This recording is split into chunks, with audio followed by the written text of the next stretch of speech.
RDX September 6 முதல் திங்கள் முதல் சனிக்கிழமை வரை இரவு 7 மணிக்கு.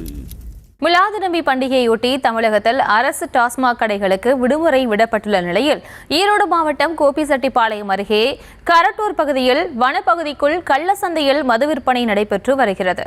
இது தொடர்பான கூடுதல் விவரங்களோடு இணைகிறார் எமது செய்தியாளர் தங்கமணி. வணக்கம். இது தொடர்பாக என்ன நடவடிக்கை எடுக்கப்பட்டுள்ளது? முழு விவரம். வணக்கம். இன்றைய தினம் மீலாடி நபி பண்டிகை கொண்டாடப்பட்டு வரும் நிலையில தமிழகம் முழுவதும் உள்ள அரசு டாஸ்மாக் கடைகள் விடுமுறை விடப்பட்டுள்ளது. இந்த நிலையில்தான் ஈரோடு மாவட்டம் கோபிச்செட்டிப்பாளையம் பகுதியில் இருக்கின்ற பிள்ளையார் வீதி கரட்டூர் பகுதியில் இருக்கின்ற குப்பைமேடு காடு என்கின்ற பகுதியில் அரசு மதுபான கடை செயல்பட்டு வருகிறது.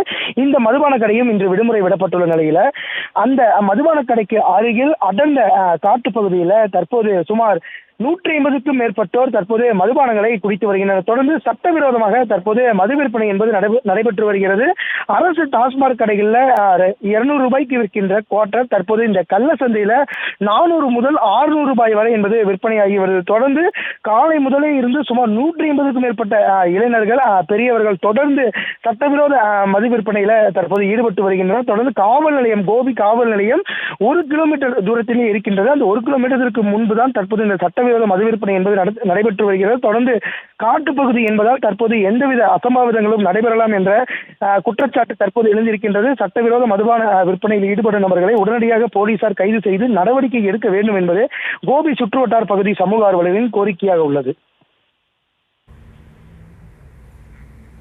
விவரங்களுக்கு நன்றி தங்கமணி. RDX செப்டம்பர் 6 முதல் திங்கள் முதல் சனிக்கிழமை வரை இரவு 7 மணிக்கு.